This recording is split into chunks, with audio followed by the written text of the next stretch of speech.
In 2010, Steve Lipsky, a homeowner in Parker County, Texas, begs to be heard. Lipsky released a video of himself bringing a lighter to the mouth of a hose. This hose was connected to his residential water well. Immediately upon lighting the lighter, the water stream burst into flames. Lipsky's water was contaminated with methane, and he was not shy in pointing fingers. Lipsky blamed this phenomenon on Range Resources, the company responsible for the nearby hydraulic fracturing in the Barnett Shale. Shortly following these videos, the Environmental Protection Agency, or the EPA, stepped in and ordered the company to provide the Lipskys with clean drinking water. However, soon after, a second study commissioned by Range Resources was then conducted, and it was found that there was insufficient evidence linking hydraulic fracturing to the water contamination. And even though the Lipskys continue their cry for help, no further investigation is planned at this time. Steve Lipsky is one of thousands of people who claim that hydraulic fracturing is affecting their water wells. However, there is a large population that claim hydraulic fracturing is harmless. Some defenders of hydraulic fracturing even claim to drink the fracking fluid. However, I do not recommend that you take a sip for yourselves. Hydraulic fracturing is currently one of the most controversial topics in the United States, and in particular, how it affects our water supply. So what exactly is hydraulic fracturing? Hydraulic fracturing, or most commonly referred to as fracking, is the process of extracting natural gas by drilling and injecting fracking fluid at high pressures into underground shale rock formations. A mixture of water, sand, and chemicals is pumped about a mile down into these wells through a perforated steel pipe layered with cement, which targets areas for injection. Fissures form in these rock formations and release natural gas due to the pressures of chemical injection.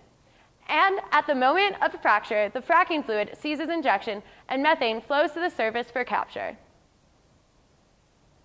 Fracking fluid is primarily made up of 90% water, 9.5% sand, and 5% chemicals. Fracking fluid is unique to each company. Some fluids even contain up to 600 different chemicals, including lead, uranium, mercury, radium, or hydrochloric acid, while other fracking fluids contain nothing but your average household cleaning supplies. Most of these chemical concoctions remain a mystery. This is the current fracking map of the United States. The light pink are the basins or areas where there are shale formations. The darker pink are the active plays, and the orange are the prospective plays. As you can see, roughly half of the United States rests on potential energy.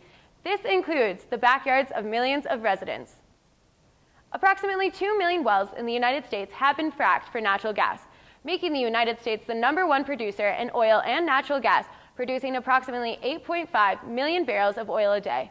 With such an immense production yield, we must ask ourselves, what are the drawbacks and how is this affecting our current resources? Let's consider the amount of water used in the process of hydraulic fracturing. On average, one fracking job can take anywhere from 1 to 8 million gallons of water, and each well can be fracked up to 18 times. That can mean an upwards of 144 gallons of water for just one site. And on top of that, only 10 to 30% of the fracking fluid containing this water is returned to the surface, and an even smaller percentage of that water can be reused or recycled for another fracking job. Most of the fracking fluid actually remains in the underground piping or is sent off to sit in disposal wells. In the year 2000, the Marcellus Shale used approximately 3.6 trillion gallons of water. In total, the natural gas company accounts for 1% of additional total water usage in the United States, which may not seem like that large of a percentage, but what happens if on top of that, fracking is also contaminating our drinking water? One of the most recent studies, a 2011 study from Duke University, found that the levels of methane in the water wells around a 1-kilometer radius from fracking sites were on average 17 times higher than normal levels. The study also used an isotopic analysis of the methane to confirm that the contamination did in fact come from the same layers of shale that were being fracked thousands of feet under the water supply, proving that the methane in the drinking water in the areas was not naturally occurring. In the 68 wells Duke studied, they found that the leading cause of methane leakage was due to the faulty cement casing around the fracking pipe. There is not yet a foolproof way to ensure that the casing is installed properly and that it does not crack once the process has started. Currently, the EPA is still working on a comprehensive study in an attempt to determine the effects of fracking on water aquifers. Of course, we could consider the thousands of claims made by citizens where fracking occurs just outside their property lines. But who is to say that these claims contain truth? In order to get a complete picture, we need to look at the other side of the argument. There is nothing new about the vertical drilling process used in fracking. Oil companies have been using and perfecting this method for over 60 years. Most shale deposits are drilled at a depth between 6,000 and 10,000 feet, while water aquifers exist at an average depth of 500 feet. This makes the claim of methane gas migration from shale gas layers to the water aquifer layers seem less plausible.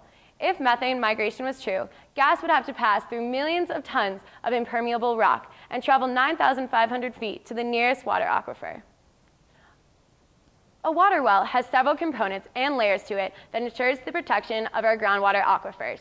The well casing is a steel pipe that is inserted into a drilled section of a borehole and cemented into place.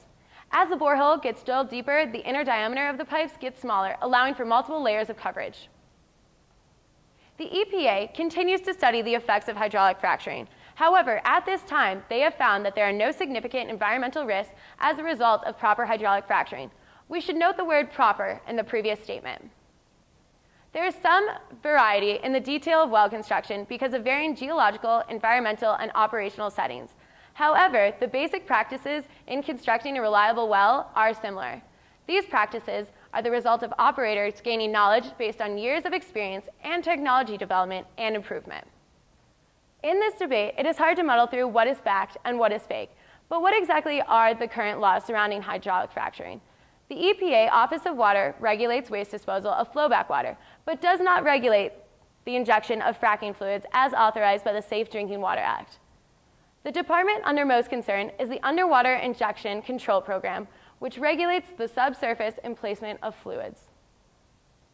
In the recent additions to the Energy Policy Act of 2005, the term underground injection means the subsurface emplacement of fluids by well injection.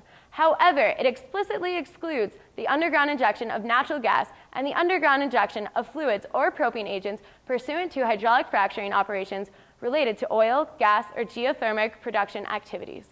Whether or not fracking actually is contaminating our drinking water, this means that hydraulic fracturing and these fracking companies are exempt from the Safe Drinking Water Act.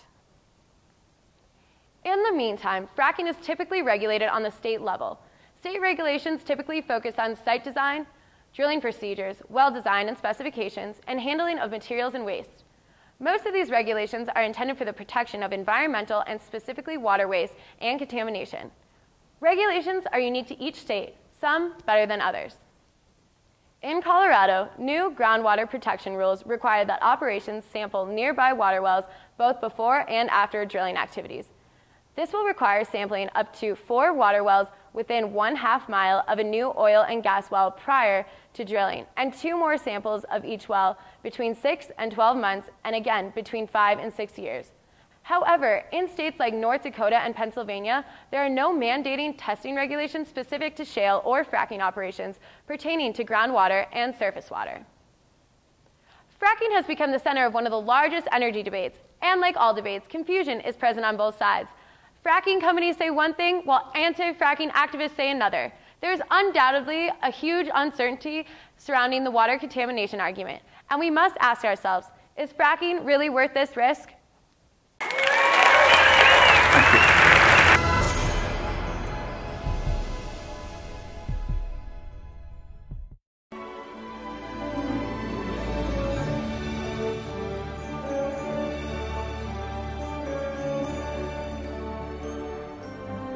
So I kind of messed up a lot.